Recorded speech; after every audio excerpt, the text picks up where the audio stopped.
Hello everyone and welcome to tonight's broadcast of Class B Girls Soccer here on Ticket TV, streaming at 929theticket.com and on the Ticket app. Mark Paulette with you for the start of tonight's broadcast between the Caribou Vikings and the Hermon Hawks. It should be a good one in store for us here. Two of the better programs over the last decade or so in the Class B ranks on the girls' side when it comes to soccer. Well, we are just a few moments away from getting the action set. We're going to take one more quick break here in the pregame while the teams get lined up and ready to go. And then we will be back for the kickoff of tonight's contest, a 5 o'clock start between the Hermon Hawks and the Caribou Vikings. That is coming up next, right here on Ticket TV. Field on the campus of Hermon High School ahead of tonight's contest between the Caribou Vikings and the Hermon Hawks. We're just going through the starting lineups for both of these teams. Starting 11 for Caribou. They're going to run a 4-5-1 today, so one striker at the top of that formation. Fence 5 in the midfield against this very potent Hermon Hawks attack. Hermon rolling out a 3-5-2, so one less player in the defense, one more up top for the Hawks here to get tonight's action underway in just a second. High school soccer on Ticket TV is brought to you in part by Dean's Detailing. Dean's has been Maine's auto detailing leader since 1971. Renew your vehicle's appearance, protect your auto investment, enjoy the ride. Book your appointment at deansdetailing.com. Also brought to you in part by Greenway Equipment. Greenway Equipment sales, nothing runs like a deer. You can check them out in Bangor or Ellsworth and at greenwayequipment.com. So we'll come back, we'll set the scene right after one final short break ahead of tonight's kickoff. Once again, it's the Hermon Hawks hosting the Caribou Vikings for Hermon, their first game in 2 weeks, returning to action. That's coming up next on Ticket TV. And welcome back. Once again, the teams lining up at contest. The Caribou Vikings getting set to take on the Hermon Hawks. These are two of the more impressive programs in eastern/northern Maine over the last decade. We'll get into some of the numbers behind their success in just a moment here before the kickoff of tonight's contest. High school soccer on Ticket TV is brought to you by Quirk Auto Group. Visit a Quirk Auto Group dealership in Bangor, Belfast, Augusta, or Portland, and at quirkauto.com. Right now, time for the national anthem in pregame. Let's step aside to honor America.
The kickoff just moments away of tonight's game, which is brought to you in part by Mainly Supplements. They are the presenting sponsor of high school sports on Ticket TV, located near the Bangor Mall. Mainly Supplements is a fully stocked nutritional supplement store.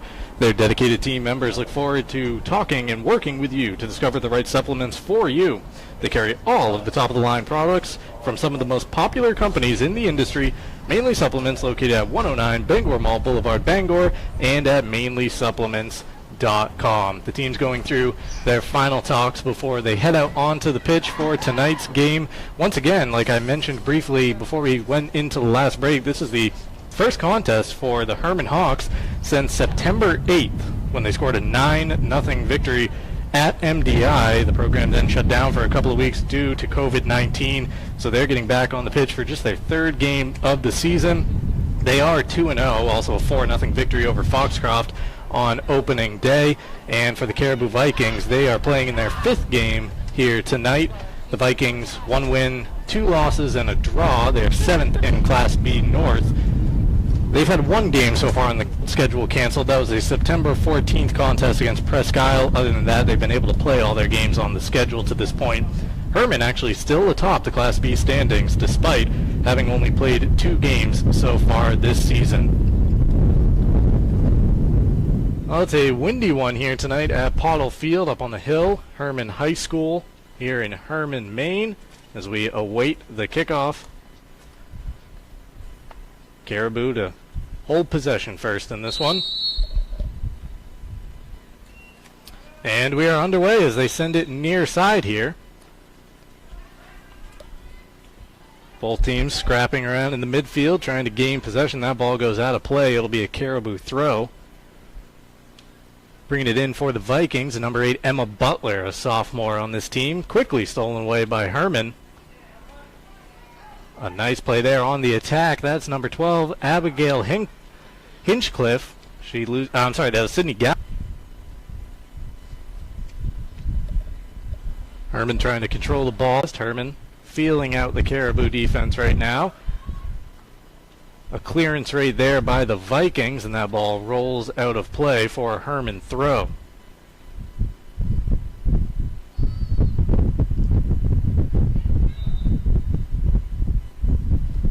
There's a left-footed attempt from Michaela Salter, just wide. Couldn't quite get the bend on that one.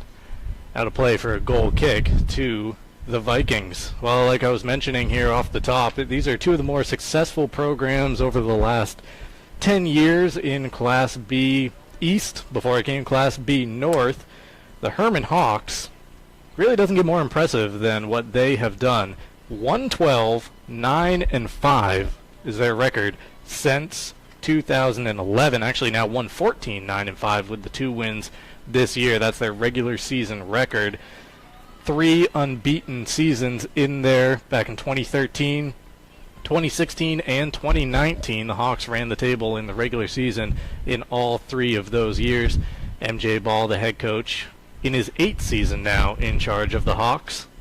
Actually just picked up his 100th win as Hermon on the break here. Quickly shot inside, a nice save, another one, and then a goal line clearance from the Vikings. Nicely done right there that time. Cleared off the goal line to deny Hermon an early scoring chance. You see the replay right here. One shot parried away, a second one. The goalie got just a fingertip to it. That was enough to keep it from going in before her teammate could clear it off the line.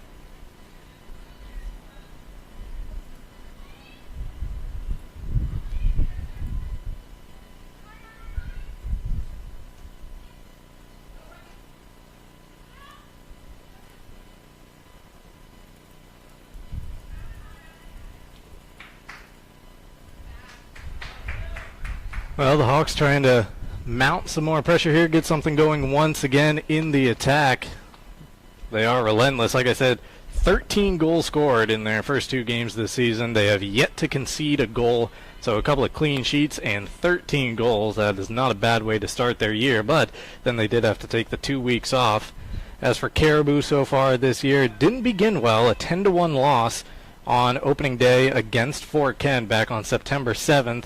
Since then, they drew against Old Town 1-1, suffered a 5-0 loss at Ellsworth after having the Presque Isle game canceled, and then their last time out on September 18th picked up a 3-1 win at MDI. So Caribou moving in the right direction, coming off a tough season, 2019, the last countable year, when they were 2-9-3, 10th in Class B North, but for much of the decade it was the same success that the Hermon Hawks saw as well. Caribou 76 wins between 2011 and 2019 in the regular season to just 39 losses and 11 ties, averaging about 8.5 victories per season. Hermon wins the first corner of the game. Ball is played into the box right there. Gets through a couple of defenders before finally getting cleared out.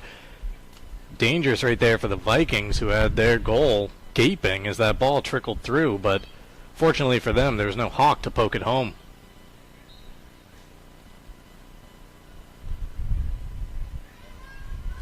Winning possession for Caribou right there was number 15, Madeline Depre. She is just a freshman on this Vikings squad. Vikings actually have, looks like 4 freshmen, I'm sorry, in their starting 11 in tonight's contest. Oh, you see that Hawks pressure as they pin Caribou to their own end of the field, but that one trickles out of play for a throw-in from the Vikings. A couple of whiffs right there from the Hawk midfielders, and once again, Caribou has the throw.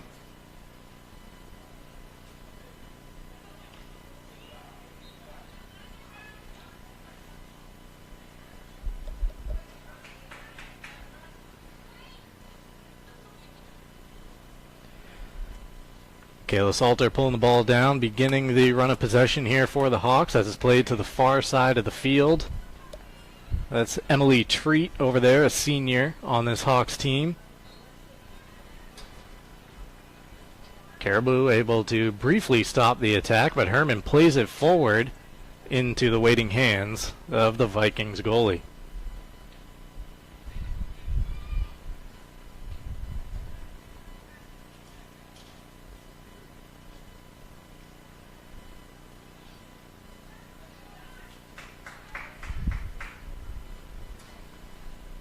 Hermon with possession right now, probing, trying to find an alley to attack through this Caribou defense. They've set up nicely so far in the start of this game. Again, a 4-5-1 being run by the Vikings. So 9 players pretty much back in defense of this lethal Hawk attack.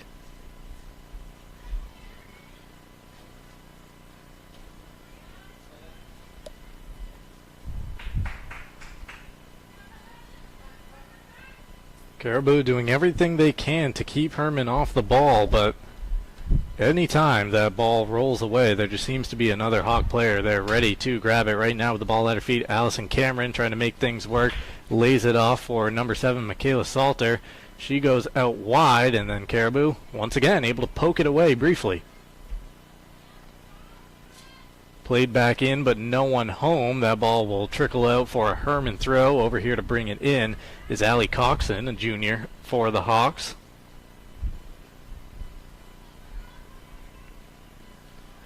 Allison Cameron right now shouldering off the defender. Shot on goal here, and another nice stop from the Caribou keeper, reaching up to bring that one down.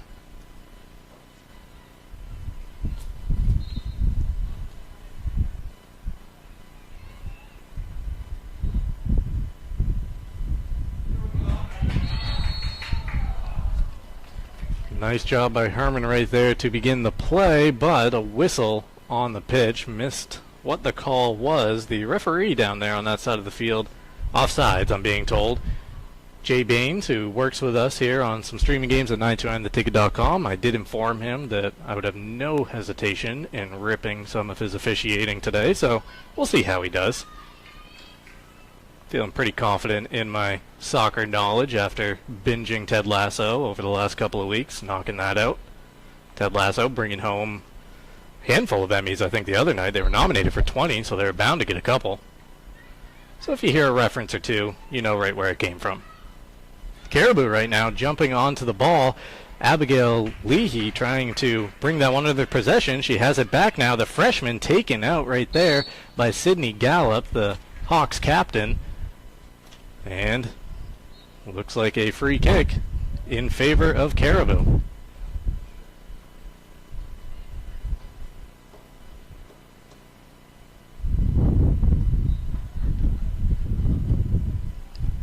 Free kick delivered in. First time the ball's been down at this end of the pitch, and it's right into the waiting arms of Bella Bowden, the Hawks keeper.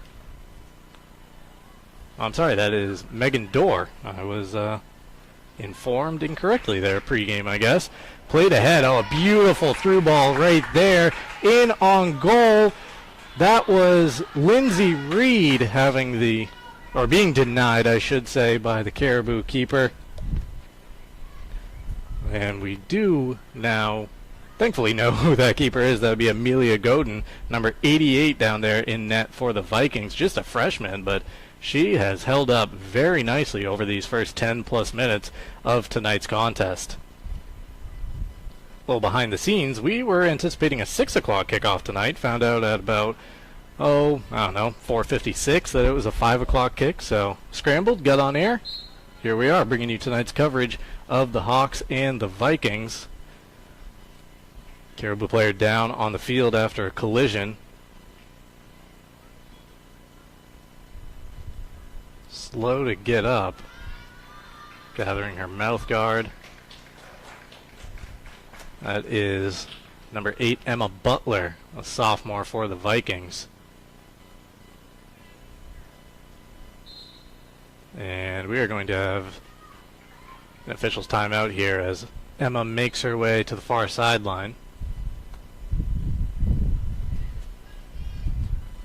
Well, it's the Vikings setting up for another free kick here. Emma making her way off the pitch, coming on for Caribou. Looks to be number 4, Vivian Prashaw. Ball delivered in, headed down by a Hawks defender, and then Allison Cameron is right there to try to clear it away, but quickly back onto the ball is Abigail Leahy. She loses out possession. The Hawks trying to start a quick attack here, and just beating out Sydney Gallup was Kerrigan Garrett.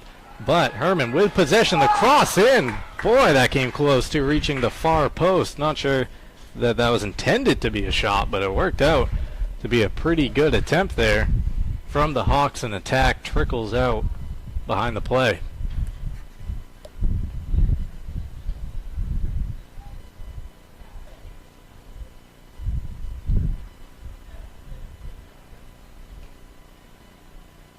Jillian Ziegler right there to boot that one to the far side of the pitch for Caribou, and they might have something going here as players try to catch up and get in on the action. Pass intended for Sophia DeRepo, intercepted by the Hawks, but Caribou bringing it back into play.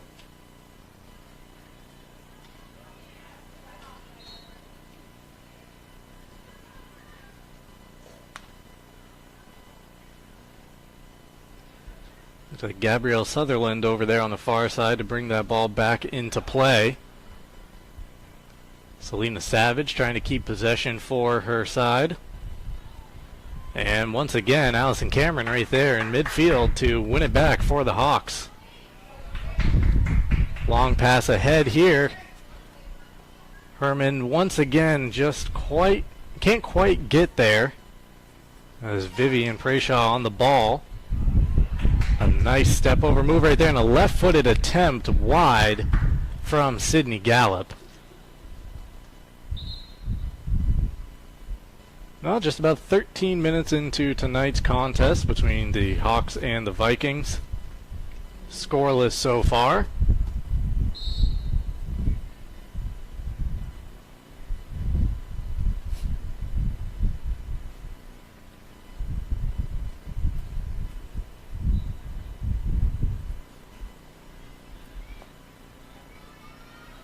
Hermon winning back possession once again through Allison Cameron.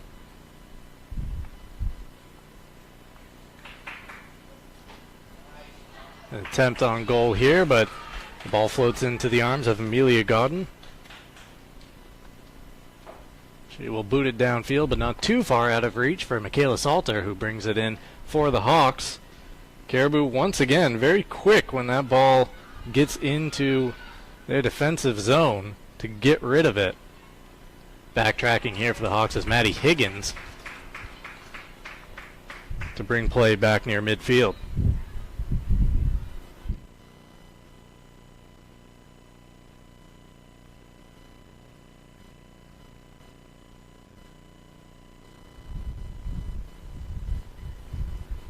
Ball right now in the far corner of the pitch, and that looked like Higgins once again clearing it out for Hermon. Emily Treat trying to lay it off there as the ball's knocked out of play. It'll be a Hermon throw right at midfield or so. Played in to Sydney Gallup. Gallup trying to turn away from her defender. A pass right there to tee up Allison Cameron on the attack. Tried to step through the defender. Still alive. A shot and a goal. Beautifully done by Allison Cameron for the Hermon Hawks. And it's Hermon striking first in tonight's contest. Just about 15 minutes in, the Hawks go up 1-0. See a replay of this goal from Allie. Oops, that's the other end of the field. Let's try this camera now. Allison Cameron right there on the attack for Hermon. It's just all her determination. Pokes the ball through, is able to connect with the right foot and just blast it past Emily Godin for the first goal of tonight's game.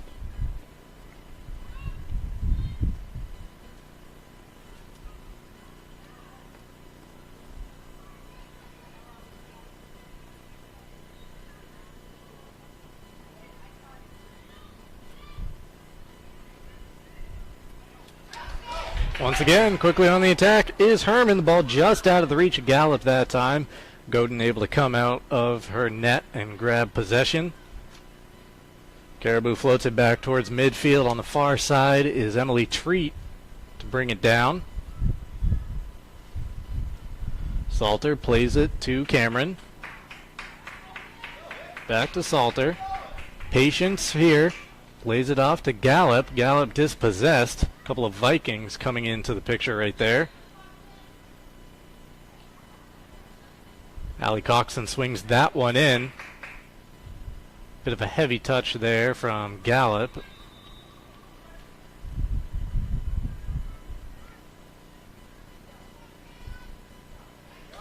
So Elizabeth Wyman coming up to make a run. She'll take the shot and off the bounce into the arms of Godin.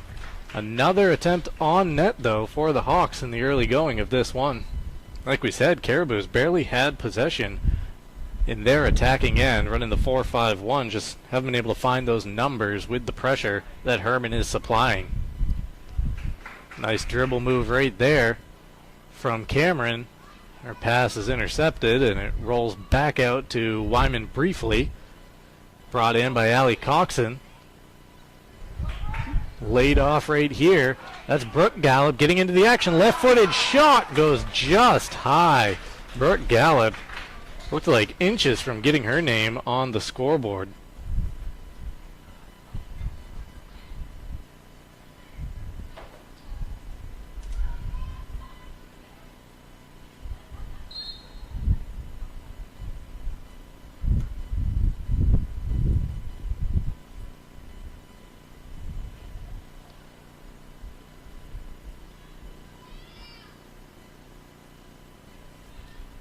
Battle for possession here in the midfield once again. That one will trickle out off of the Vikings for a Hermon throw, and that's Coxon to bring it in, but her throw goes right. Looks like, is that number 8, Emma Butler down there off the bench for the Vikings.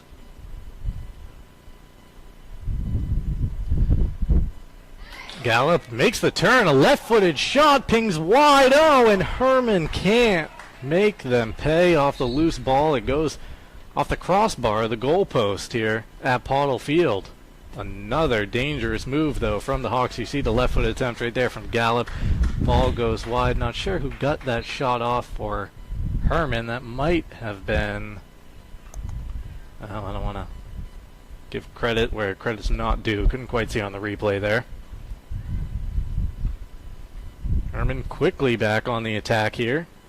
Allie Cameron, she is really served as kind of the quarterback of this offense for the Hermon Hawks so far. Getting on to the ball that time was number 21, Lindsay Reed. Her shot blocked down by a Viking defender. Otherwise, there was another one ticketed to be on net.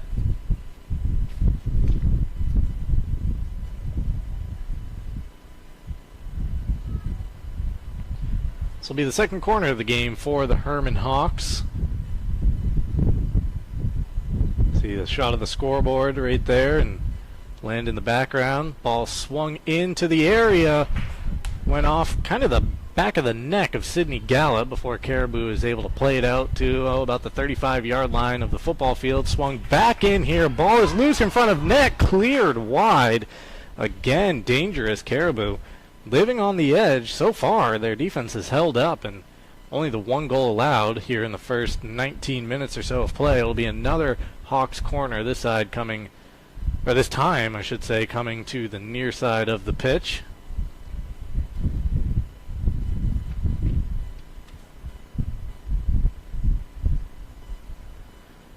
Allison Cameron over there to swing this one in for Hermon.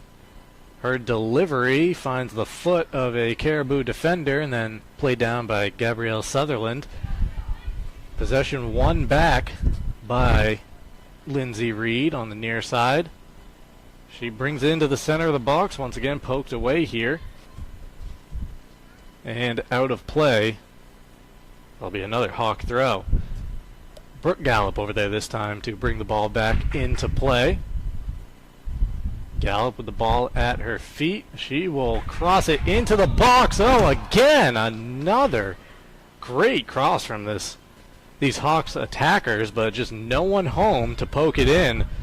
Amelia Godin, the Caribou goalkeeper, was at the near post. That one just floated perfectly to the far side of goal, but fortunately for her, no one over there. Now Caribou springing on the attack, trying to get something going here. DeRepo plays it to the middle of the pitch, ball up in the air right now. That is Gabrielle Sutherland fighting to keep possession with the Vikings. Ball is poked away though, and Michaela Salter comes out of there with it.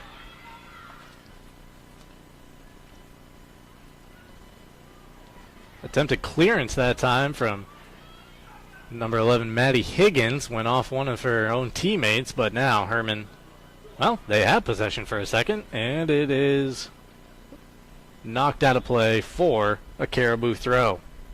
See Emma Butler coming over to the bottom of the screen to bring this ball back into play.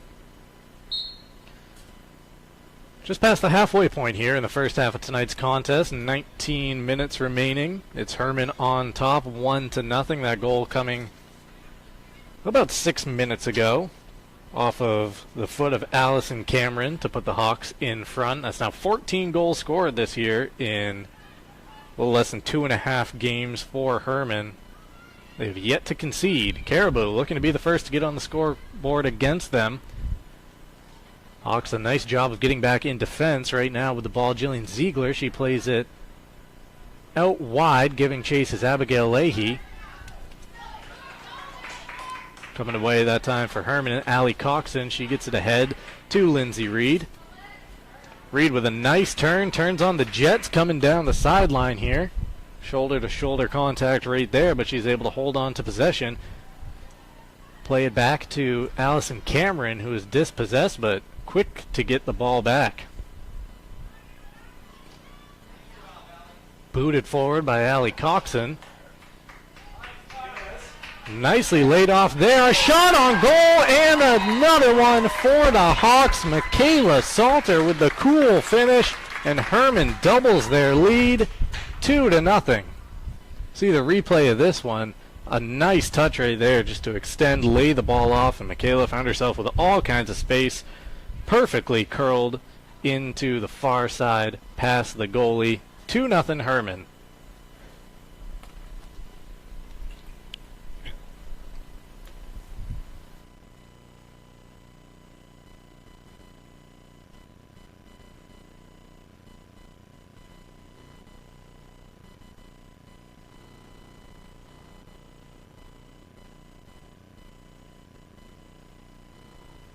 Well, Caribou looking for an answer here.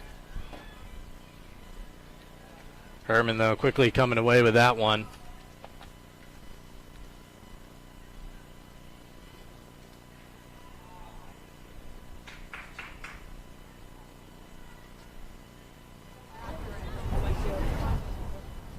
Nice.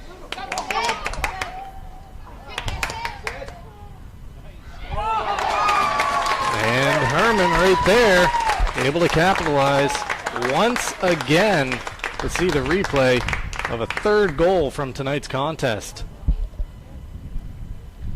A little bit of a misplay right there by the Caribou defender, setting up Sydney Gallup to slot that one home. So Gallup now gets on the scorecard, and the Hermon Hawks have found their finishing touch at this end of the pitch. Well, enough of me babbling alone here in the broadcast booth. I'll bring in my partner, Adam Leach. And Adam, I think you, like me, were told it was a 6 o'clock kickoff tonight. I guess not to be the case. Better late than never, I suppose, right? Oh, good to have you here. Yeah. You saw that goal right there. Hermon out to a 3-0 lead. This is a game that was scoreless for the first 15 minutes or so. Both teams trying to find their way. You could see the attacking pressure from the Hawks. We're now up to 16 goals scored, none conceded on the season for Hermon, and over the last 8 minutes they have really made their presence felt in the attacking end. Once again on the attack down that far side and going to ground is Sydney Gallup, who just scored the 3rd goal of the contest for the Hawks.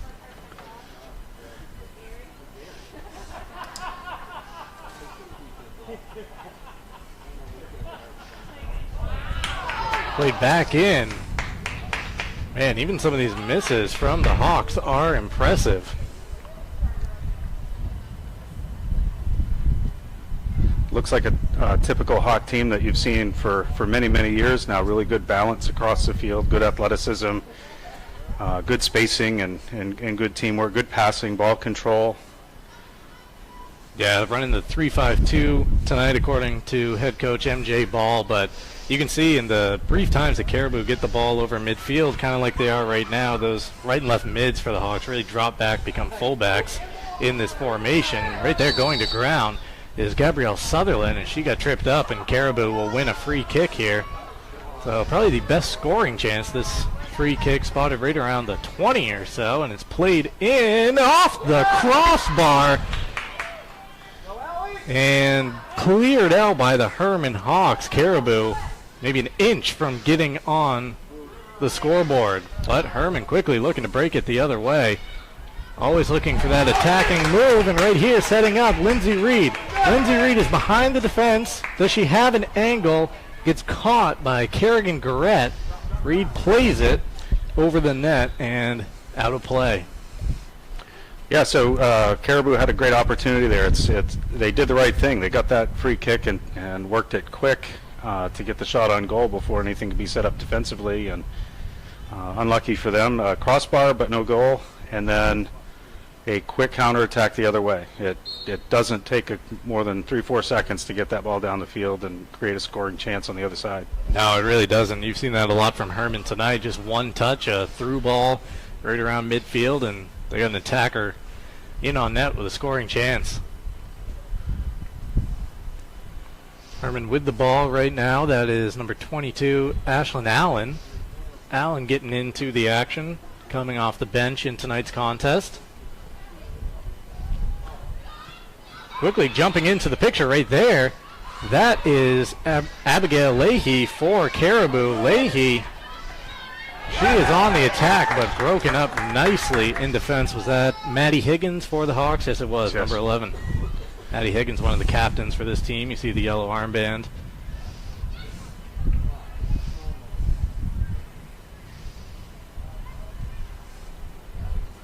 Once again, Hermon trying to turn right there into the box, but denied by Caribou.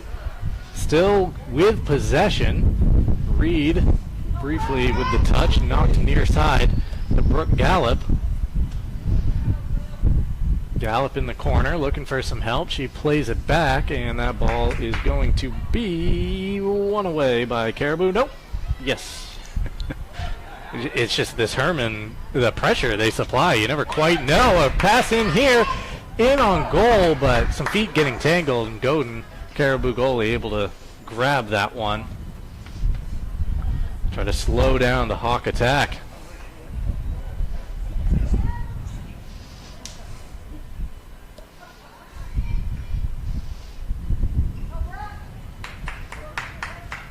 Played far near side, but Leahy briefly able to be there for Caribou.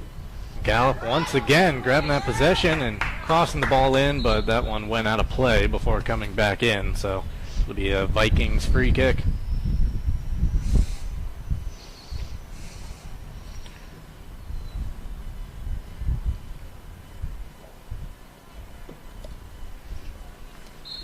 Well, Caribou playing their 5th match of the season, 1-2-1, entering tonight's contest, 7th in Class B North, looking to build off their last time out, a 3-1 victory over MDI. Offense has been a bit of a struggle so far in the early going for the Vikings, averaging just about 1.3 goals per contest, allowing 4.3. They only had 2 goals over their first 3 matches, but they were able to score the 3 last time out against MDI, and we've seen some good chances, but Hermon has just dominated possession here in the first half. They just don't give up on any ball. Like you see right there, Lindsay Reed winning back possession, launching it to the far corner. Out to control that one, Michaela Salter for the Hawks. Salter plays it back to Sydney Gallup. That one sprung forward by Caribou, but no attacker up there with the Vikings playing a 4-5-1 and so much attention being paid to the Hawks in their defensive zone.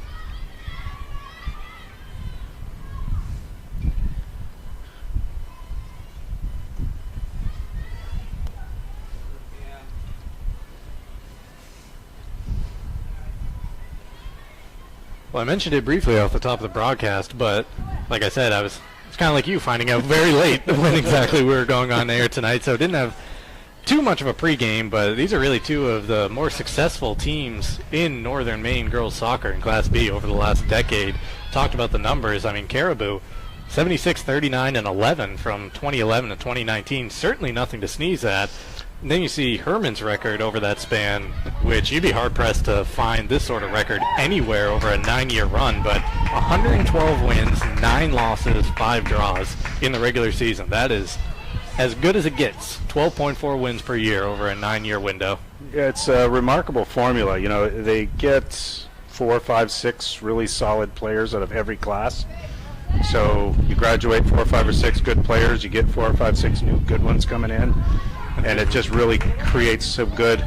Oh, good shot there. Reed, just all she needed was one touch and then almost sent it to the far post off her left foot. But yeah, when you have that kind of success, the turnover, there is no drop-off from a year-to-year basis. Yeah, so the veterans really train up the new ones, and it just is a constant refreshing cycle. And Caribou has always had a good tradition of soccer going way back to the 1980s even. Just a lot of good athletes, and soccer has always been a priority. And this senior class at Hermon, as nearly Sydney Gallup was able to win away possession there for the Hawks, and now it is Allison Cameron holding on to it for Hermon. But this senior class going back to 2018, of course, last year with COVID, the exhibition season, but 2019 undefeated in the regular season, 2018 12-1-1 off to a 2-0 start this year. That quick math tells me these girls are 28-1-1 in regular season play entering tonight. That is pretty incredible. Yeah, and you just see the calm consistency out there, good passing, heads up, looking for space, working off one another.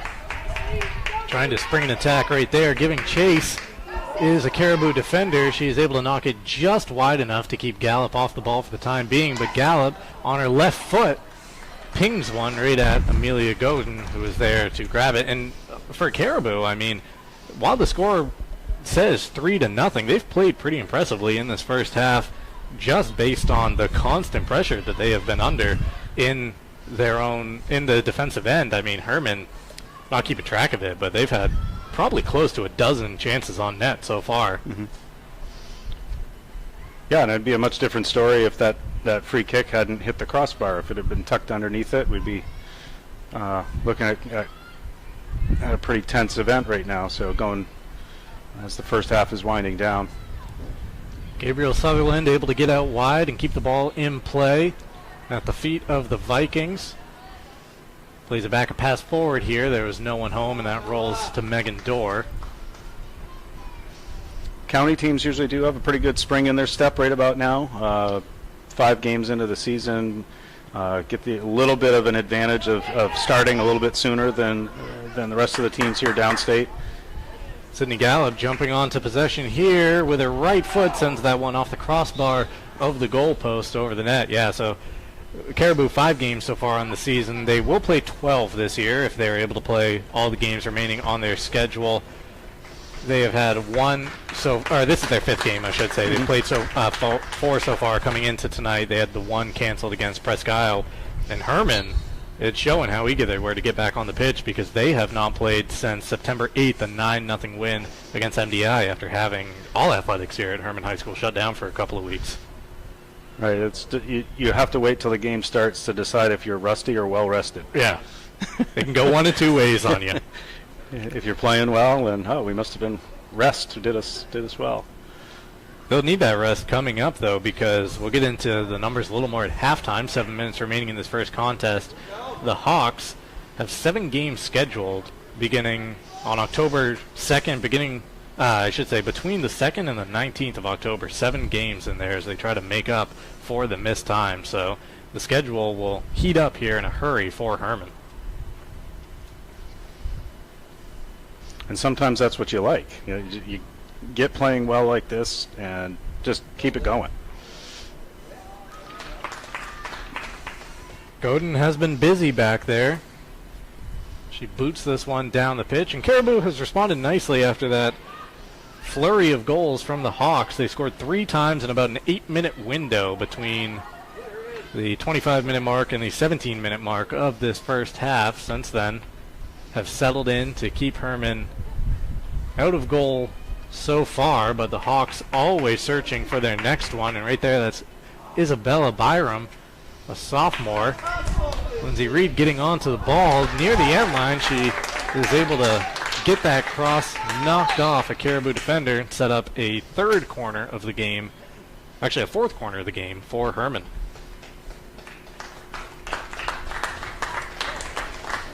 A triple sub, it looks like, right now for the Hawks, with some new players coming on to the pitch. I bet that's something, too, that we'll see here as the game progresses. Not playing for 2 weeks. You're kind of running on adrenaline there in the first half, excited to be back out, and then it can start to take its toll. Cross comes in, found the right foot of, I believe that was Elizabeth Wyman, but went wide. Yeah, certainly for Hermon as the half winds down, that's something that they'll probably be looking to do. You get 5 minutes. That's a lot of time to get some fresh legs on there, and to try a few new things, try a few new people out, maybe switch some people to some different spots. You never know when you're going to need later in the season somebody to step up in a more significant role. So whenever you have a chance to get some more playing time for some of those other players, that's what you do.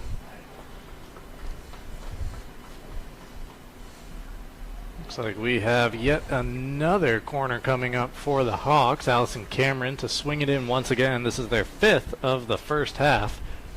Yet to score directly off a corner, but do have the 3 goals on the scoreboard so far. Once again, that comes in to Wyman. Ball knocked here to the near side, winning it back for Hermon. Number 24, Charlotte Karen. One of the first times we've called her number in this one, coming off the bench for the Hawks. Caribou just trying to get it out, get some breathing room, and they will win a throw. Emma Butler to send it in for the Vikings. Found ahead of Isabella Byram before being cleared down the field.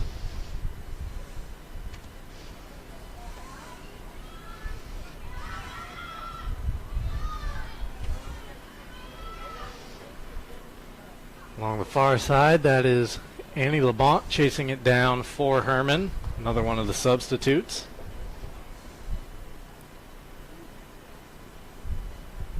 Caribou with the throw, and I'd be willing to venture a guess that they've probably spent, I don't know, maybe a minute total this deep at the end of the field as a shot right there trickles out wide. They had the free kick opportunity, which they took very quickly, and other than that, not a whole lot coming at that end of the pitch. No, and despite being in probably in mid-season shape and form, when you're playing defense this much in a game, you're going to lose the legs pretty quick. Constantly chasing, and it's a little more exhausting to play defense than to play offense. So something else that's fun to watch is the way that Hermon moves without the ball. Even when they're not in possession of the ball, they always are outnumbering the opponent in their that area of the field where the ball is. Yeah, that really shows up when there is those loose balls. It's a blink of an eye before a Hawk player is either back on it or in contention to win possession back. Yeah, and that really, that's good coaching, that's good experience, and the girls really understand that flow of working together. Well, the Ticket TV halftime show coming up in just about 2 minutes. We are brought to you in part on tonight's broadcast by First National Bank. Dream first because you can. Also brought to you by Mainly Eyes. Save big with great glasses deals for your kids this back-to-school season. Mainly Eyes, you'll see the difference inside the Bangor Mall and at mainlyeyes.com. 3-0, the Hawks with the lead. Coming up on 90 seconds to play in the first half of this contest.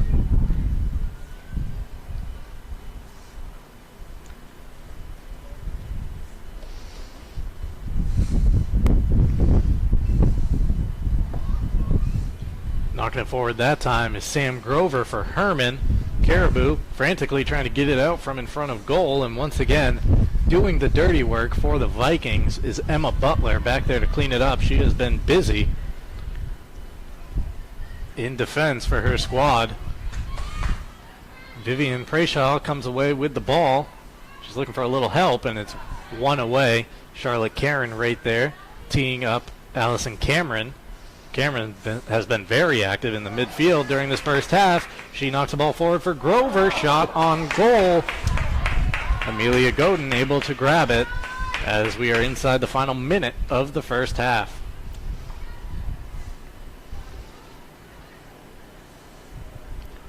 Cameron just showed some great body control and skill in possessing that ball. You feel the pressure on your left, so you control the ball with your right foot. And protecting the ball, always having your body between the defender and the ball. And then spots that little run out on the wing and has the winger number 4, Isabella Byram, just tagging up, ready to attack that space. Well, the ball being pinged back and forth here around the midfield. 5 seconds remaining in the first half. And as the horn sounds here, it is Hermon with a 3-0 lead at the break over the Caribou Vikings. Hermon picking up right where they left off in their last game back on September 8th against MDI. 3-0 at the break, looking for their third win, their third clean sheet to begin their season. We'll take a timeout right here, come back with the halftime show on Ticket TV at 929theticket.com and on the Ticket app. 929 The Ticket, main sports leader, back with halftime coverage after this. And welcome back to Pottle Field here on Ticket TV. It is the halftime break. The Hermon Hawks in control of this one, 3-0 their lead over the Caribou Vikings. High school soccer on Ticket TV is brought to you in part by Twin City Tire. You can visit Twin City Tire at 609 Wilson Street in Brewer or TwinCityTireME.com for all your snow tire and car care needs. We're also brought to you in part by Coastal Auto Parts, owners of your locally owned Napa Auto Parts stores. Let's take a look at how we have reached that 3-0 score line at the break. The goals in this first half for the Hermon Hawks, beginning with Allison Cameron's effort about 15 minutes into the contest. And it would appear our producer is sweating over there because the highlights weren't labeled, but it looks... Now, this was a save in the early going, and you see just what Amelia Godin had to go through to keep the scoreline at 3-0 in that first half. Again, Hermon with close to a dozen chances on net. All right, let's try this next one, see if we have a goal here. That is Allison Cameron bringing the ball in play. Her attempt with the right foot and grabbed by Godin, so... Godin getting a little highlight package here for the 3 goals conceded. She doesn't have too bad of a goals against average or a save percentage, I should say, in this first half because she had to do some work. Let's see what highlight number 3 is. Why not? Here's the breakaway chance. That is Lindsay Reed. And once again, Godin there to scoop up the ball. I'm feeling good about a goal maybe coming up on this next highlight. I don't know. We've gone through 3 non-goals. I think we're going to get to one here. Allison Cameron with the ball. You see the dribble moves. Yeah, she pokes it onto her right foot here, and then is able to just blast it into the back of the net for Hermon's first goal of the game. Allison Cameron right there scoring about 15 minutes into the contest to open it up. Same thing. Good thing keeping the defender on one shoulder, ball on the other side, and then the shot goes against the goalie's movement. Really paralyzes the goalie, so she can't make a good chance on it. Let's see what else we got in the archive here. Maybe a goal coming up, maybe some other action from the first half of tonight's contest. Sydney Gallup right there, left-footed effort, just wide, and then the second attempt just over the crossbar and off the crossbar of the goalpost, above the goal here at Pottle Field. It's more of the action. Here's the second goal of the contest right there, is a beautiful layoff, and then curling it past the keeper, Michaela Salter, for Hermon's second goal. And you gotta love it when strikers play defense like that too. You don't even let the other team out of their own zone. That came right around the 18-minute mark of the first half as Hermon doubled their lead. And then the final goal of this first half. A little bit of a misplay there in the defense by Caribou, and Sydney Gallup is there to make the Vikings pay, slotting it into the back of the net. And that is the scoring recap in this first half. Hermon with the advantage in corners, 5-0, with the advantage on the scoreboard, 3-0. We'll take a break here in our coverage of high school soccer on Ticket TV.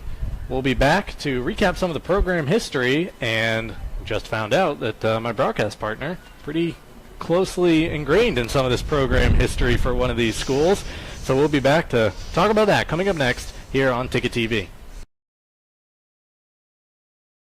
Welcome back to high school soccer coverage on Ticket TV. The Hermon Hawks leading the Caribou Vikings 3-0 at the half. We're about 3.5 minutes away from the second half of tonight's contest getting underway. And we're brought to you in part here on Ticket TV by Downey's Toyota. They're located at 652 Wilson Street in Brewer. All roads lead to Downey's. All right, let's take a look at some of the program histories here for these two teams, beginning with the Caribou Vikings. The Vikings, 3 regional championships. They have 1 state championship to their credit. That came in 1986, a 6-0 victory over Greeley High School. They actually have a bit of a mixed history, with some of it coming in Class A. 2 of their state championship appearances in Class A, that was in 86 and 88, and then the move to Class B.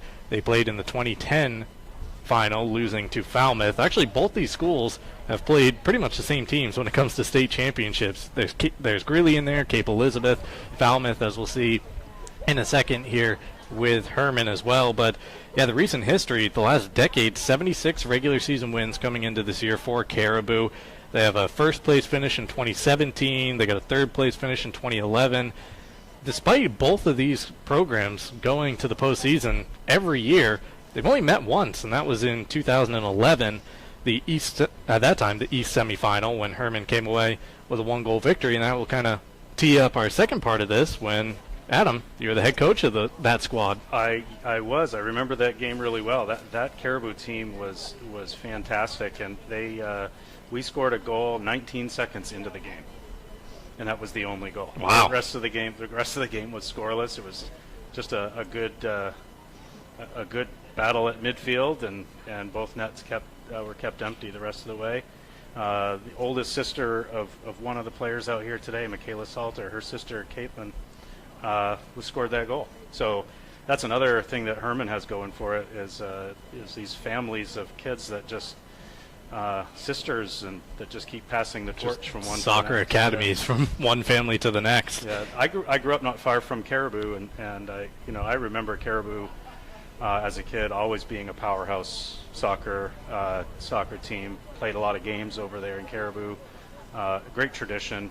A classy school too. They really have great pride, and they always put a good effort out on the field. Yeah, so like we were talking about, 112, 9, and 5. That's 112 wins, 9 losses, 5 draws in the last decade of regular season play for the Hermon Hawks. So you were there, you said 2011 through 2013, or here, when you were the head coach. 11-2-1 in 2011, 12-2-0 in 2012, and then a 14-0 undefeated regular season in 2013, kind of kickstarting this run of success for Hermon that has averaged 12.4 wins for the decade per season. And to be able to continue to do that this long, and there's no end in sight, Yeah. is the hallmark of really great program, and it all starts with MJ Ball. You know, he coached a lot of the kids that I coached, and you know, when as a coach, when you can walk onto the field in high school soccer, and you're more of a manager than a coach. Yep. You're just managing the talent and really coaching at a very technical level. You know, little things like Cameron keeping the defender on her left shoulder while she handles the ball with her right foot. That stuff is not usually the type of talk you have with a high school soccer program. But these girls, that's where you're at. Yeah. So, and they keep their shape, and the passing game really manages their energy, managing the space on the field, and it's a symphony to watch them play. Well, Mark Paulette, Adam Leach here with you for the second half of tonight's contest, just about to get underway. Once again, the Hermon Hawks with a 3-0 lead in this match, and it's their first game in 2 weeks. All sports shut down for a while here at Hermon High School.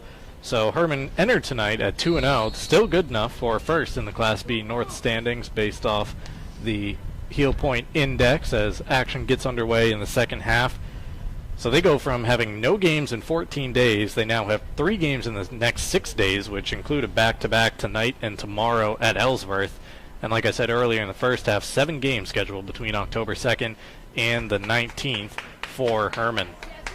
Once again, quickly on attack, takes the Hawks no time to find their attacking game once again here in the second half, but Amelia Godin up to the challenge to boot it away down the field, and Caribou giving chase. A name that we called a lot, Abigail Leahy, the first on the ball for Caribou here in the second half. Gabrielle Sutherland trying to dribble through some Hawk defenders. That ball eventually won away. That Addy Higgins down there for Hermon. Curious to see if Caribou might try something a little bit different with their shape. 4 in the back and 3 in the midfield, 3 up front. Their midfielders are pretty good players, but they're outnumbered. So I think they really need to maybe try to get a little bit more balance to try to stop that passing attack from Hermon. Ball trickles out of play here. It'll be a throw-in for the Hawks. Coming over to grab that ball is Addy Higgins. She will launch it up to right around midfield. Vikings first on it here. Leahy with a nice turn, keeps the ball at her feet and just out of the reach of Sutherland. Emily Treat for the Hawks, plays it off to Sydney Gallup. Gallup goes long, and on the chase was Lindsay Reed, just couldn't quite get there. So right here's where a spot where Caribou needs to really get energy up the field, and you see all this space right here in between their backs and their midfielders. They didn't really close that down. Well, a pass right here, nearly on the receiving end, Gabrielle Sutherland, but Gabrielle, excuse me, but the Hawks able to clear it away. Gallup just won't be denied as she fights for possession, and she will win the foot race to the corner, shouldering off the defender here and laying it back for her teammate Emily Treat. Cross just a little too far for Lindsay Reed. Caribou able to get rid of it for the time being. A bit of a collision there, and it's the Vikings coming away with the ball. Looks like Emma Butler on the far side of the pitch.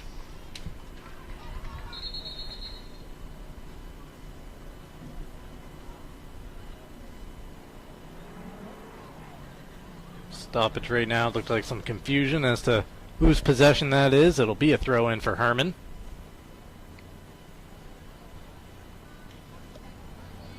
Lindsay Reed trying to hold off the defender down the far side. She does. Cross in with the right foot. A powerful one off the right upright of the goalpost.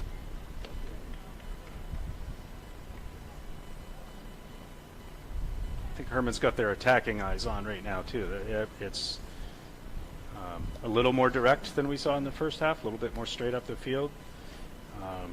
But you know that's a system that works for them too. You know, sometimes it's just right in your face with the offense. I mean, 3 goals so far at the halfway point of this one, just beyond it. They scored 9 their last time out, 4 in their first game, which was a victory over Foxcroft. 16 goals scored so far this season for the Hawks, 0 conceded. Doesn't get much better than that through, about 5 halves of football, as they say across the pond. That's right.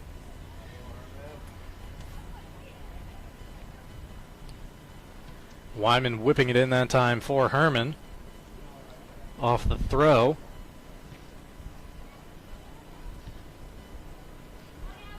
That's Cameron backtracking to win possession back for the Hawks. Shot on goal from Michaela Salter, who's already on the score sheet, into the waiting arms of Godin, who will boot it down to about the 43-yard line of the football field / soccer pitch here at Pottle Field in Hermon.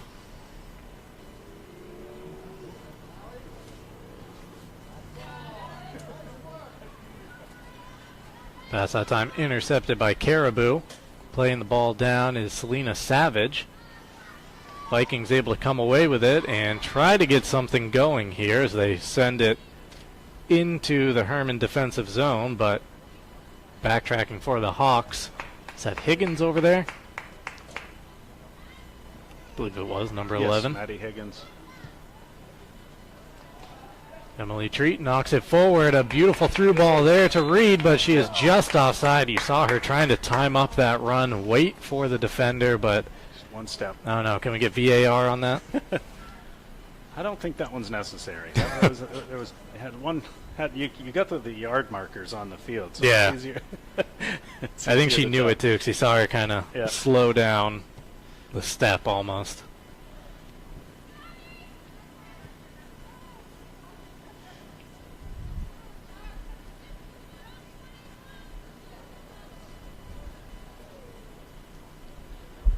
Wyman right below us to throw the ball back into play. Reed is able to play it off her shoulder and keep possession. Knocks it forward here, and on the receiving end almost was Brooke Gallup. Caribou able to clear it away at the last second. Good cover by Caverhill too. That's big time defense. Take that ball out of the air. Perfect pass from Reed too. Had 2 options in the passing lane. The short one and the long one. It played all the way through to the long one and had a really good chance there. Hawks coming sprinting up from the back, and that's really something we saw a lot of in the first half. Their defenders are not afraid to get in on the action. Once again, Lindsay Reed trying to chase this one down. She will not be able to keep it in play as it rolls across the end line for a goal kick to Caribou. She's all stretched out now. She'll get the next one. Yeah, she's just warming up. Just getting back onto the pitch for the first time in a couple weeks.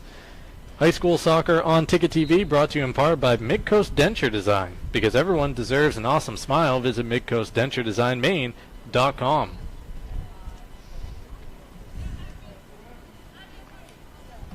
Caribou really just trying to get a consistent run of possession going in the second half, but that will not do it as the ball rolls back to a number 13 who we do not have a name for. Maybe she's wearing an armband, so I'm wondering if there needed to be a jersey switch at halftime, maybe some blood on the kit. Not quite sure what's going on there.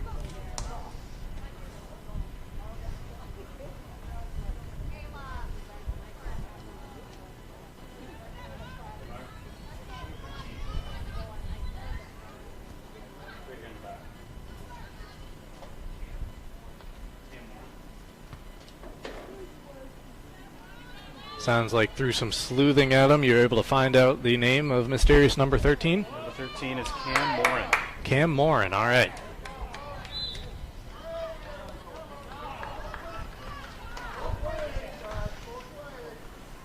Well, Caribou right now winning a free kick. See if they can get the ball a little deeper than they've had it so far in the first 8.5 minutes of this second half.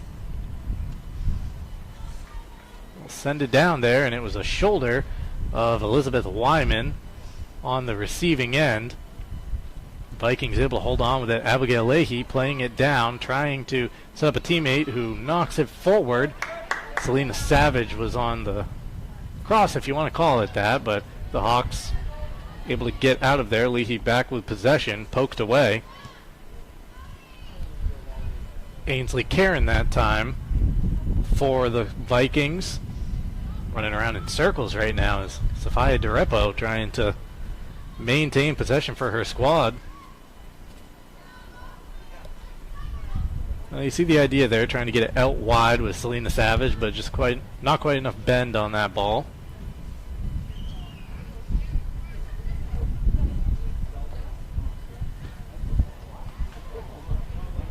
Emily Treat for Hermon off the deflection. It's Allison Cameron, and Cameron sends a through ball. Who will get there first? It will be number 88, Amelia Godin, the keeper for the Vikings. Again, just a freshman in goal for Caribou, and she has acquitted herself nicely in this contest despite the 3-0 scoreline. She is a big reason why it's not at least double that, if not more, based on the chances the Hawks had in the first half. Strong challenge right there from Ainsley Karen of the Vikings, another freshman on this Caribou squad. Gallup trying to get off the turn. The ball finds its way back to Lindsay Reed. She wants to shoot. She will with the right foot. Just not quite what she was looking for behind that one. And Reed staying down right now. Looked like maybe some shins coming together on that attempt. Cramp. Oh, cramping. And that's another thing that you have to look for when not playing a game in 14 days, I would say, getting back out here.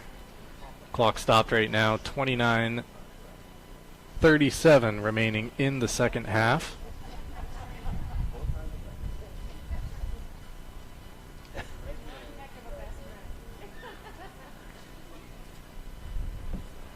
Both teams huddling up a little bit to talk things over. I'll tell you that we are brought to you in part by The Neighborhood here on Ticket TV, the Neighborhood Early Childhood Center in Bangor for kids 6 weeks to 5 years old. It's where children of all backgrounds and abilities can learn, explore, socialize, and play.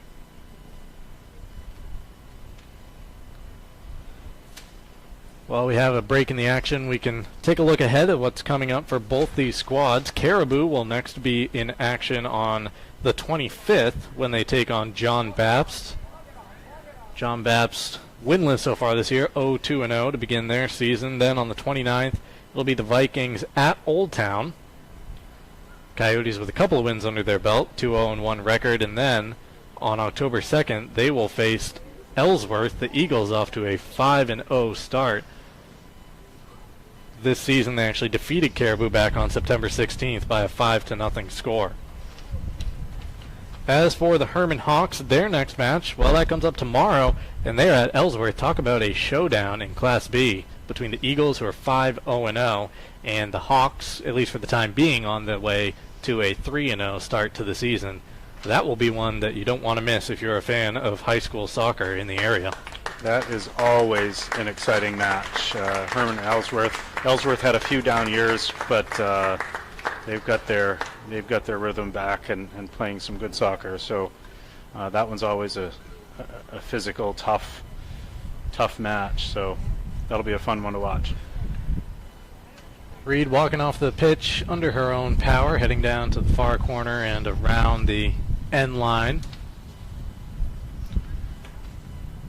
After that Ellsworth match for Hermon, it's a date against the Ponies at Foxcroft on the 27th. Foxcroft off to a 1-2-0 start for the season, and then beginning October 2nd, so they get a little bit of a breather after the back-to-back today and tomorrow. Just one game between Friday and October 2nd, and then it is 7 games over the next 17 days for the Hermon Hawks, as they try to make up for their 2-week absence that they're getting back from tonight.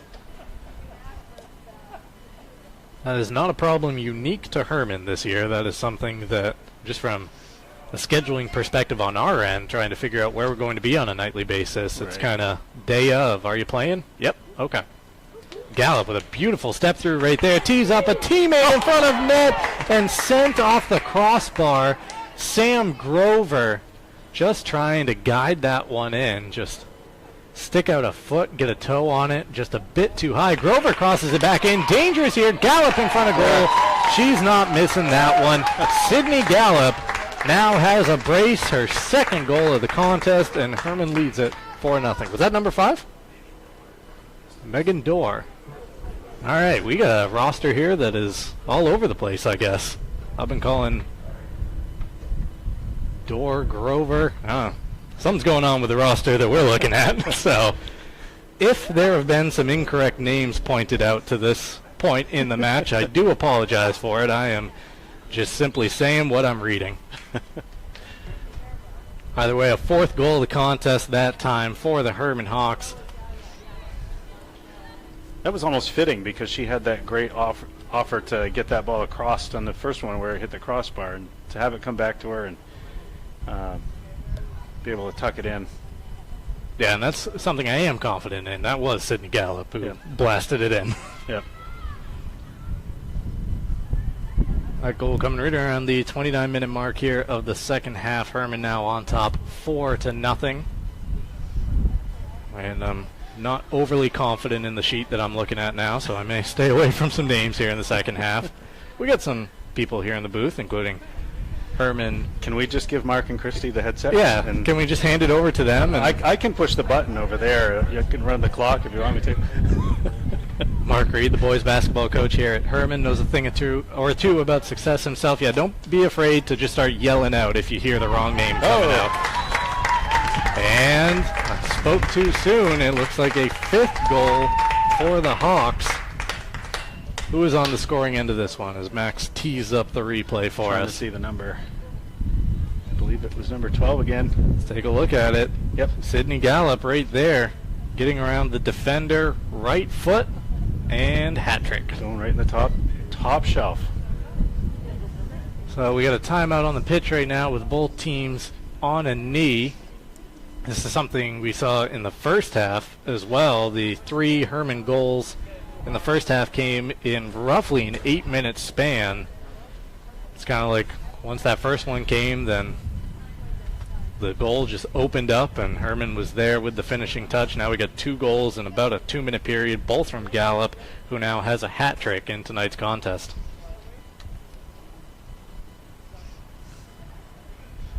That's not unfamiliar territory for her. She can rack up a lot of goals in a very short amount of time.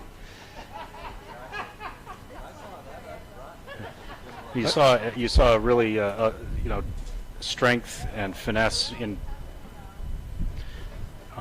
both on show in that play too. Just winning possession of the ball and then just picking out that top corner. There's another Hawk down on the pitch, injured right now, being attended to as both teams head over to their respective benches. High school sports on Ticket TV, brought to you in part by Bombshell Beauty and Spa, Brewers full-time service hair salon and spa, full-service hair salon and spa, conveniently located in the Hannaford Plaza. Come check out their new location, just 3 doors down from their old location. That's Bombshell Beauty and Spa in Brewer.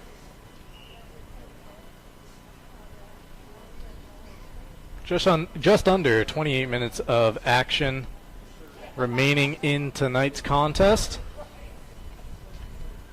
Hermon with the lead 5-0. Looking like they didn't miss a beat in the 14 days between games. So these next 27, 28 minutes are going to be really valuable, I think, because as you're going into a stretch where you have a lot of games in a short amount of time, this is only your 3rd game of the season, you may want to try some different things. Not even just new players, but maybe some different formations and maybe a little bit of a different strategy. And I would say the same thing for Caribou. The score at this point doesn't matter, and it's how much you can learn and improve your team to be ready for the next opponent. I'm wondering at what point, maybe you can speak to this as a former coach, but MJ Ball on the Hawks sideline. At what point does tomorrow's match against Ellsworth start to bleed into his head and say, all right, the scoreline is 5-0. Maybe it's time to give a rest to some of our starting 11 here in the second half. I'm sure it got into his mind about 15 minutes ago. Yeah, second half.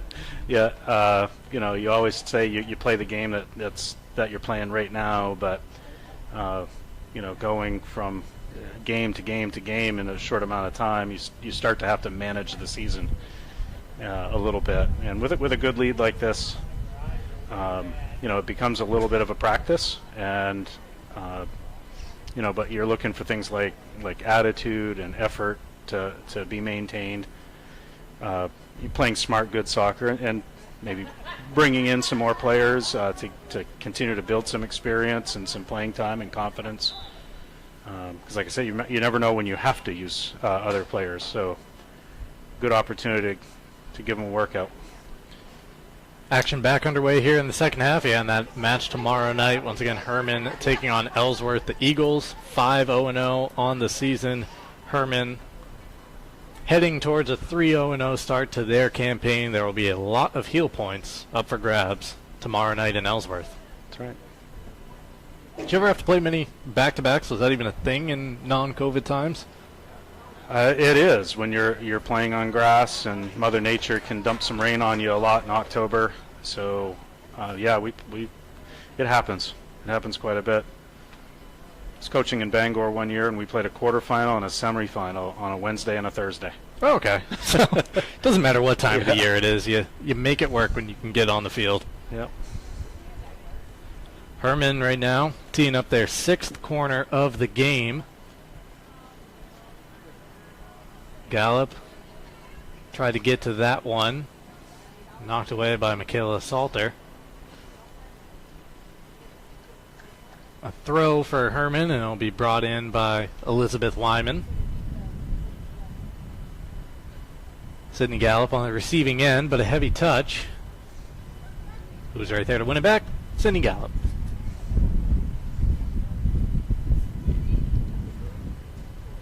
Allie Coxon with the pass, letting it go through, was Michaela Salter. Hermon right now controlling, or at least trying to control possession in the midfield as Wyman wins it back. Gallup is right there calmly on the ball. Her shot attempt goes off the backside of a Caribou defender. Number 13 is testing you. Cam Morin. There we go.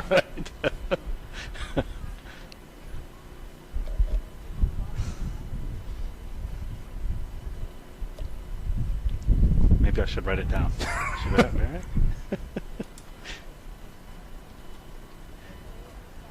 Caribou trying to grab possession over there on the far side of the pitch, but the ball goes out of play for a Hermon throw. Comes into Sydney Gallup. She is someone who is not making her way off the pitch so far, but we talk about resting some of the more experienced players. Gallup with a hat trick. Still out there stirring the drink for the Hawks. There's Vivian Preshaw coming into the play for Caribou.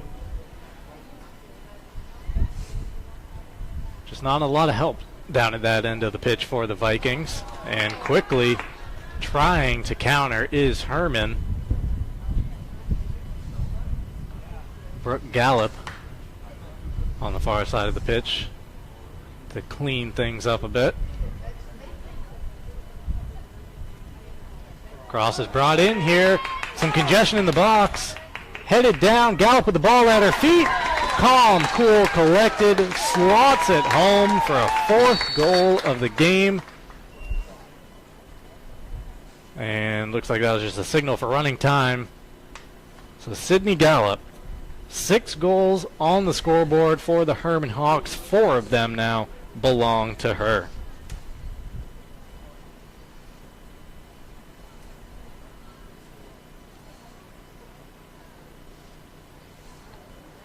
I don't anticipate having too difficult of a time handing out a player of the match in tonight's contest. Yeah, I think it's pretty clear. She is the poster child for the target striker. She's good with her back to the goal. She's good facing the goal. She goes left or right. So having her right in the center of that offense, look, you see her even right there asking for the ball. As far as just the size of the players on the pitch, as it's won away by Hermon. Again, across comes in, deflected by a Viking defender. And it looks like they'll be able to run this ball out of the danger zone for the time being. Played ahead to Gabrielle Sutherland. Sutherland trying to find some help. She gets bowled over by a Hawk defender, and a whistle comes in. Addy Higgins wasn't having any of that. But what I was going to say with Sydney Gallup, just you look at the size of the players out there on the pitch too. She's not giving up a whole lot when it comes to, strikers. You might think smaller, quicker. She can hold her own with anyone out there. That's what I mean by a target striker. She's, she can hold space in a small area where it's crowded. She can, block defenders off, keep them on her back, and win possession of the ball. And she can turn in each direction. Right there, shouldering a Caribou Viking to the ground.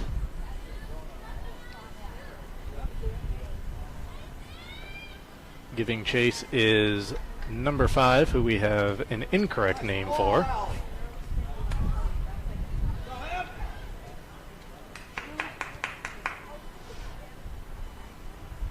Emily Treat that time, knocking it down to Godin.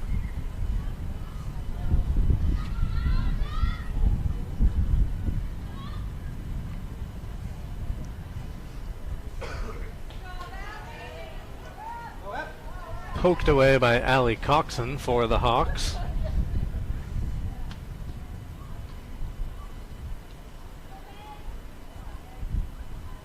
Nice step over right there by that mysterious number 5. Yeah, right there. Look at that. That's just nice. Teeing up here, the ball. Oh, nice job by Caribou to get back before Emily Treat could maybe maneuver that one over to her right foot and get a shot away on goal. Sydney Gallup plays it back.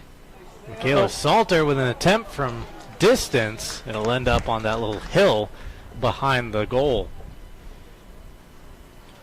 Salter has her name on the score sheet today. She scored about 22 minutes into the first half. That was the second goal of the contest for the Hawks at the time.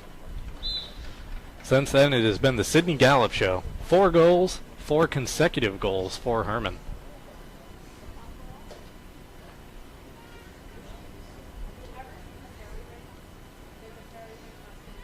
I guess I would compare, you start talking about a target striker. It's kind of almost like a post-up player in basketball. Playing down close to the basket. Just throw it in and let her go to work. You got your back to the basket, and it's which way are you going to turn? You're going to, over, under, turn left, turn right, whatever. Kick it back out for somebody to shoot a jumper.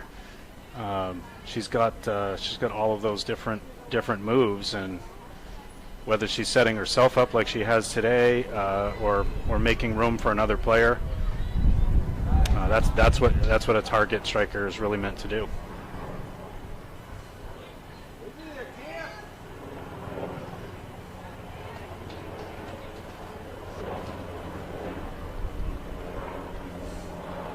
Gallup once again getting involved in the action, sending that one to the far side of the pitch. Winning the foot race. Well, there's about a tie. The ball will not go out of play. It's kept in.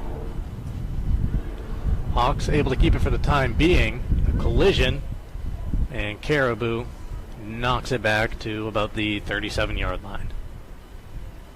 Different sport, but makes it easy to tell where we're at on the pitch.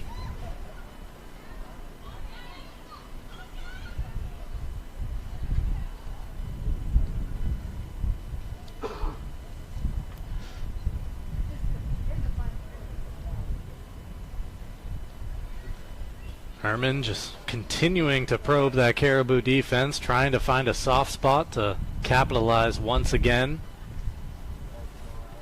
They are now up to 19 goals on the season, have yet to concede one.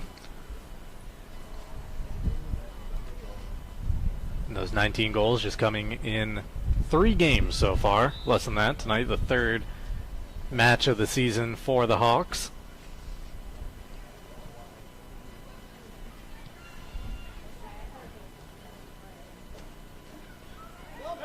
Taken away right there.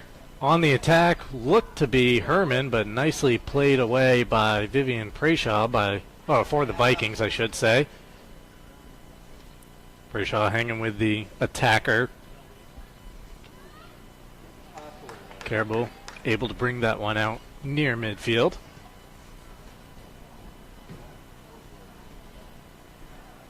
The sun setting here in the backdrop at Pottle Field here at Hermon High in Hermon, Maine.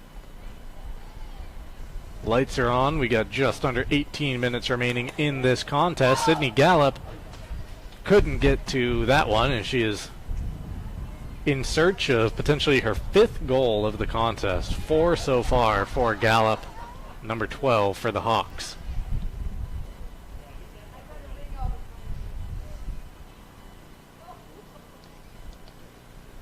Well, Michaela Salter tried to lay it off right there for a teammate who wasn't anticipating it, so she said, no problem, I'll go back and grab it. Keep possession going for Hermon right now. Played ahead, that's Gallup. That is Gallup carving her way through a couple defenders. And I believe that is what they call cheeky, poking it in for her 5th goal of the game. That was, that's a good finisher. Again, felt the pressure on her with back to the goal, felt the pressure on her left shoulder, turned right, and there was too much space for her to just turn and. Yeah, you see the replay right there, and then just kind of puts on the brakes, freezes the freshman keeper for the Vikings, and pokes it in. A 5th goal of the contest for Gallup. Hermon now leads this one 7-0. And a couple players leaving the pitch right now for Hermon. One of them is Sydney Gallup, so it looks like her night will come to an end with just 5 goals on the score sheet. Also exiting the pitch, number 17, Elizabeth Wyman, who has done her share in keeping the Vikings off the scoreboard. Yeah, we didn't really say her name much, but she did a lot of the dirty work, wasn't she? Did a fantastic job in the center of that defense. Coming down the near side here is number 16, Emily Treat. Loses possession. It'll trickle out the end line.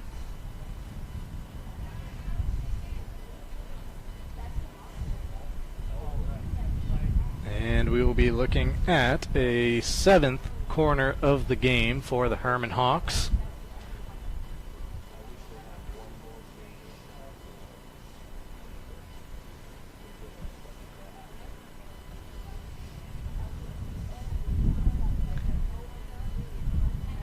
Hermon getting ready to deliver this one in. Comes to the near post, and a quick deflection sends it out of play. It'll be right back to that corner for that Allison Cameron down there for the Hawks. Make it an 8th corner of the contest for Hermon. I'd like to see Caribou try a little something with their backs. They've got 4 really good players back there, and they seem to be just a little too spread out and not covering these lanes and gaps.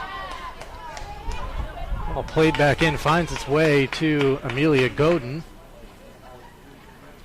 That was number 13. Have we come to find a name for her as well? 13 is Cam Warren. Oh, okay. There you go. I wrote it down. Now you have to write it down. I guess I probably should to be safe, yeah. The test is tomorrow, so we've got to get this right. All right, so we have listed 23, so it's not that big of a difference. Just replace the 2 with a 1.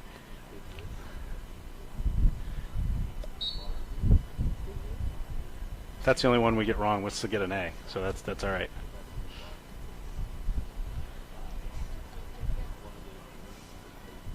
Caribou able to get the ball out of there. Yeah, and again, I mean, we have the answers to the test. Some of them were just wrong. Some of them were labeled inaccurately. Of course, we're the ones who look silly because of it. Right.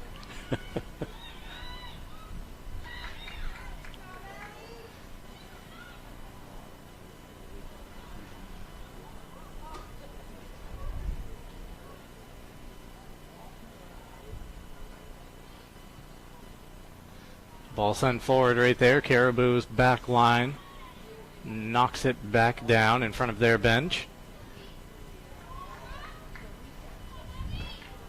Jumping onto the ball right there was Charlotte Karen, but it is Caribou trying to find something, get a consolation goal. A nice, strong run here by Abigail Leahy. Sticking with it. Shot on her right foot, just a tad high. She's a tenacious player. In the first half, she was doing some good work too. Yeah, she's covering the whole pitch out here tonight for Caribou.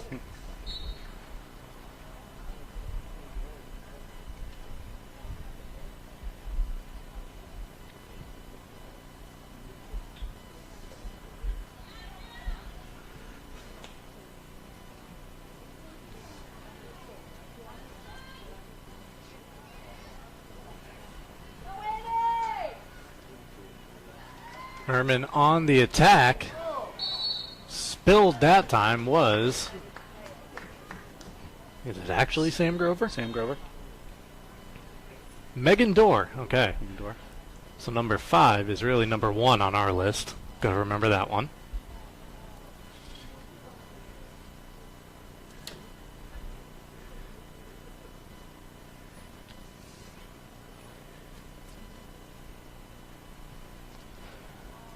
Hermon right there. Megan Dorr, she's the tenacious striker that you were talking about. You know, a little smaller, speedier, works that space really well. Yeah, finds the open areas.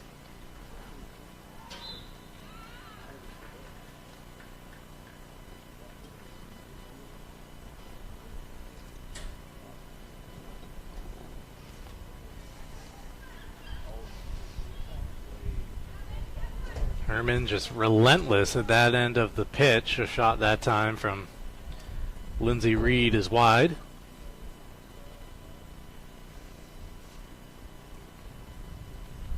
can see Coach Ball is kind of rotating some of the veterans in and, you know, keeping the game under control. It's always good to not have chaos, you know, on injuries or anything like that, because you make a lot of changes, but flow some new people into the game and get them to play with some of the first teamers.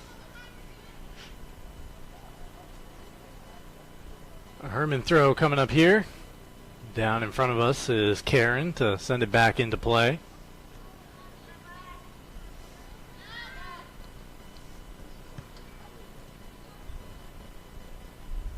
Alexis Raymond right there. Feisty in defense, able to briefly win it back for the Hawks. That's Jalen Hills on the far side to take the throw, if I can trust this sheet of paper at this point.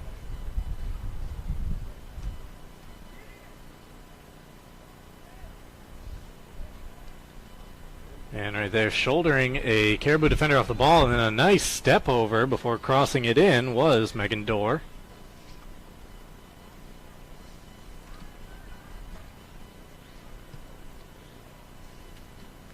Ten minutes remaining in tonight's contest. Hermon with the 7-goal lead. The last 5 have been scored by Sydney Gallup, who is now taking a well-deserved breather until the end of this one on the Hawks bench.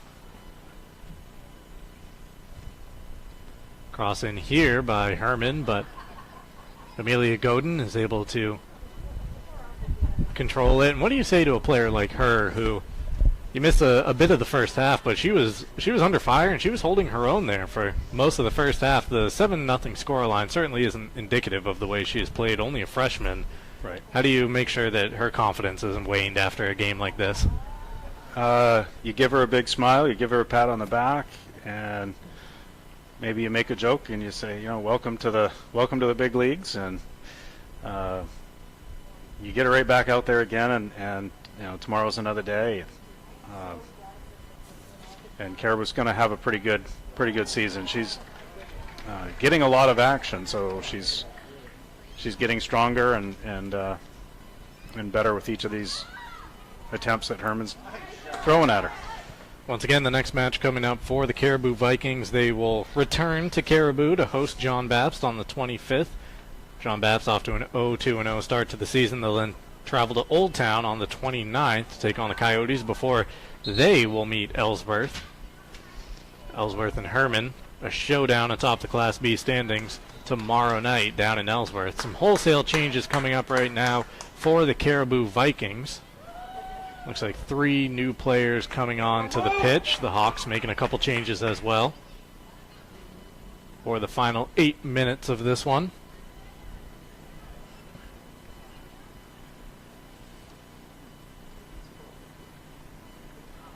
Cam Morin getting ready to throw the ball in for Hermon. She's wearing an armband right now.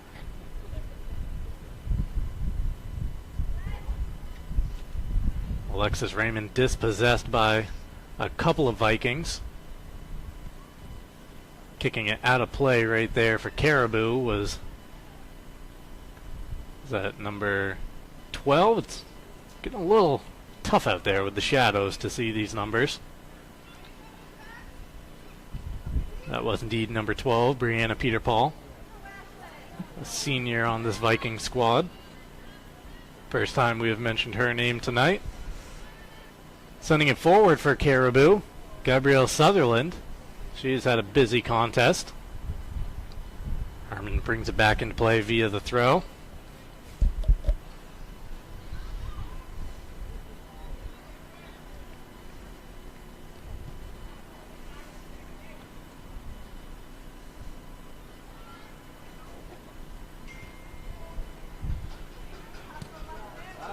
That's a good ball. Beautiful through ball right there by Alexis Raymond. The finishing touch not quite there. Annie Labont on the end of it for the Hawks. Oh, and a bit of a handball right there for Hermon. Caribou to take a free kick as the Hawks retreat into their defensive zone.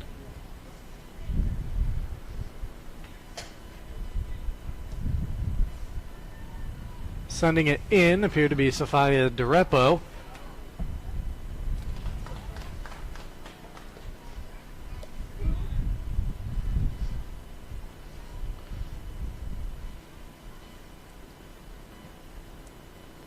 It's been a quiet night for the Hermon goalkeeper at that end of the pitch, but a clean sheet is a clean sheet, however they come to you. That's right. The 0 is a badge of honor up there for a soccer team, and putting together a string of those is being able to play that kind of defense game in and game out. That is a real signal of quality. That means you're possessing the ball, not giving up chances, and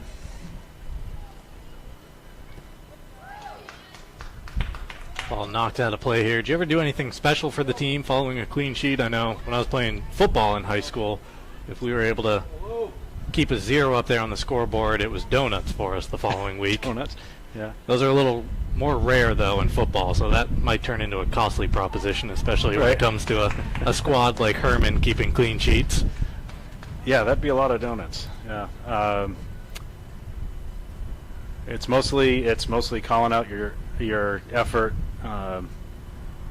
to keep that 0 and keep emphasizing that 0. It's fun scoring 7 goals, and the goal scorers are the ones that are going to get their name in the paper, but a ninth corner right there for the Hawks is delivered in. Ball knocked down. Addy Higgins, it looked like, was on the end of that one. Just couldn't find enough room to get a shot away. A good job by Amelia Godin coming out. We mentioned apply that pressure. We mentioned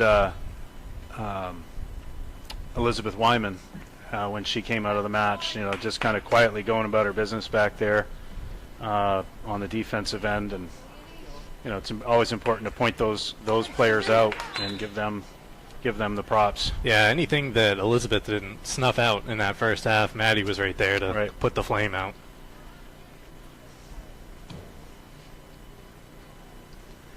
Sending it deep is DiRepo for the Vikings.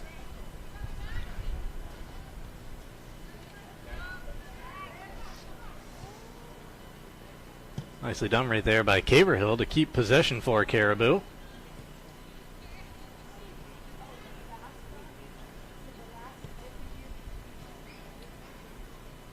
Haverhill just couldn't quite reach that one as the Hawks try to win it back.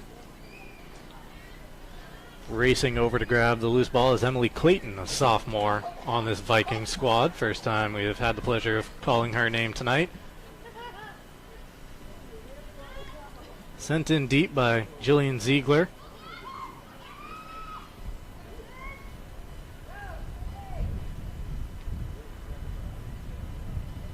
That ball stayed in play over there. Hermon briefly with it, but Caribou able to keep it back. You can sense Caribou, they want that consolation goal. They want something good to feel about as they get back on the bus.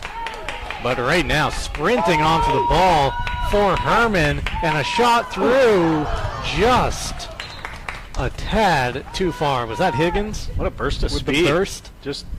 And that's a risk of playing it like a flat back four that Caribou is playing. It's like one ball can beat all four of them. So they have to be really, really aware of that. Number 11. Is that number 11? It looked like it. Yeah. I'll go with it if that's what you're going with. Yeah. Yep. Higgins. Maddie Higgins, who wins possession once again See if she for the does it Hawks. again. Right there, lays it off. Oh, it found the right foot briefly. Annie LeBont, but just couldn't bring it under control. She's got her hand on her forehead. That was the one. You'll get another one. Well, Higgins has done a full game of defending basically at this point. She says, all right, it's my turn to go on the attack now.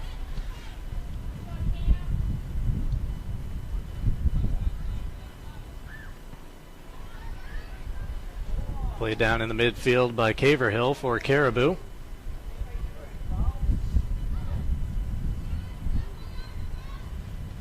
Sutherland dispossessed that time. Sent in deep, and now it's a foot race. On the all-out sprint was Higgins as that ball is knocked out of play. And it looks like a goal kick coming up. I think. Oh no, we do have a corner. Higgins thought she won it. That is the 10th corner of the game for the Hermon Hawks. 60 seconds remaining in tonight's contest as Hermon searches for an 8th goal off of this corner.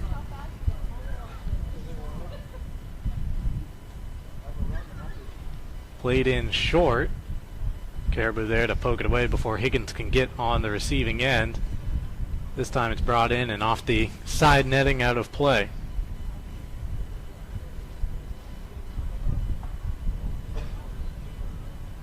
Can Caribou mount one final attack here? 30 seconds left in the contest as they send it out towards the middle of the pitch.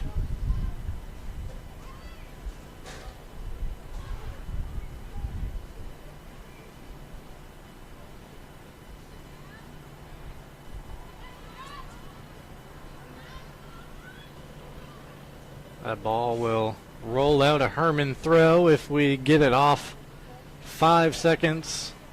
3, 2, 1 as the ball comes back into play. And that will do it. The final whistle of tonight's contest. The Hermon Hawks improved to 3-0. They remain unbeaten on the season. A 7-0 victory over the Caribou Vikings, who fall to 1-3-1. We will take a quick break on our coverage of high school soccer on Ticket TV. We'll be back with the post-game show. We'll hand out the player of the match. That's all coming up next on 929theticket.com, the Ticket app, and Ticket TV. Welcome back to Ticket TV. The Hermon Hawks victorious tonight by a score of 7-0 over the Caribou Vikings. Coverage is brought to you in part by Northeast Driving School. They have been the leader in driver training since 1969. Register for fall courses today at northeastdrivingschool.com. Also brought to you here on Ticket TV by Tim Bush, real estate agent with Next Home Experience. Tim Bush and crew is ready to help you with all of your real estate needs, whether it is buying or selling or investing. Tim is here to make all your real estate goals happen. Tim is also a proud supporter of all local high school sports and would like to wish all the athletes a successful fall season. Call Tim Bush from Next Home Experience today, 951-0747. All right, let's take a look at how we got to that final scoreline of 7-0, getting the action going about 15 minutes into the contest. Allison Cameron for the Hermon Hawks, getting the Hawks on the board in their first match in 2 weeks. You see Cameron in attack right there. The first dribble wasn't there, but is able to poke it through to herself onto the right foot, and at that point it has just hit it hard enough where the goalie can't get in the way. So Cameron with the first goal. That led to Michaela Salter about 7 minutes later. And right there, credit to, can we see the number who laid that? Was that Gallup? So yep. We'll be calling her name quite a bit. The assist on Michaela's goal right there to double Hermon's lead. And then up next, it was the Sydney Gallup show, getting it started with a third goal of the first half for the Hawks. Here's Sydney, ball poked through, a bit of a miscue by the Caribou defense. She finishes on the right foot, so a goal and an assist at the break for Gallup, and things would only get sweeter for her in the second half. Goalkeeper probably wanted that one back because it was near post, but it was just such a laser beam, low and hard, and those are really tough to handle. So once Sydney scored once, she was not satisfied with that. Let's see what she had to say in the second half. Here the ball's played in by Hermon. Again, a bit of a mistouch right there by a Caribou defender, and Gallup is right on the spot to clean up for her second goal of the game. That's the poacher play, you know, right on the doorstep waiting for that mistake. 2 minutes later, she completed the hat trick. Here it is, third goal of the contest. You see the step over right there. Was able to keep her balance and then just unleash this right-footed effort off the fingertips of Amelia Godin. So she goes with that low, hard shot in the first half and then comes back with that one right into the top shelf in the second half. So that was her hat trick, which she scored 2 minutes after the second goal. She actually scored 3 goals in a 5-minute span here in the second half. Here's her fourth of the contest. Ball played down, a bit of congestion there in the box. It's knocked loose. She's got it with her back to goal, just coolly plays it onto the right foot and slots it home. It doesn't, you can't make it look much easier than that, can you? It looked like she was waiting for the defense to play on her and was like kind of surprised, and then just turned around and just makes the calm tuck in. So at that point, 6-0, the Hawks in advantage, and Gallup said, why not? Let's go for 5.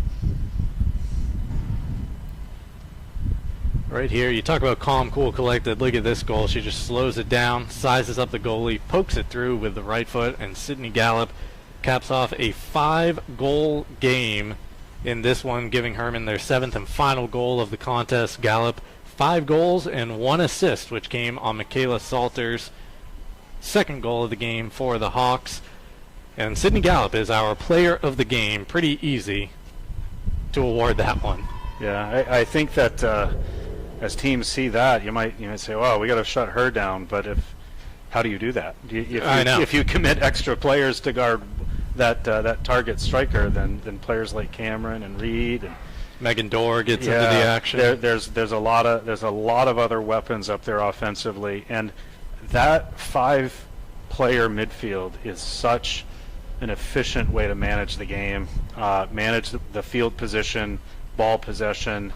That's going to lead to a lot more shutouts and a lot more goals. They really look sharp tonight. They did. Third win is in as many tries for the Hermon Hawks to get their 2021 season underway. This was their first game in 14 days after having all athletics at Hermon shut down for a couple of weeks due to COVID. They will be right back in action tomorrow night, taking on the Ellsworth Eagles, a matchup of undefeated teams. We'll tee up the upcoming schedules for these two squads, our upcoming broadcast schedule, and more next as the post-game show continues on Ticket TV, streaming at 9show.com and on the Ticket app.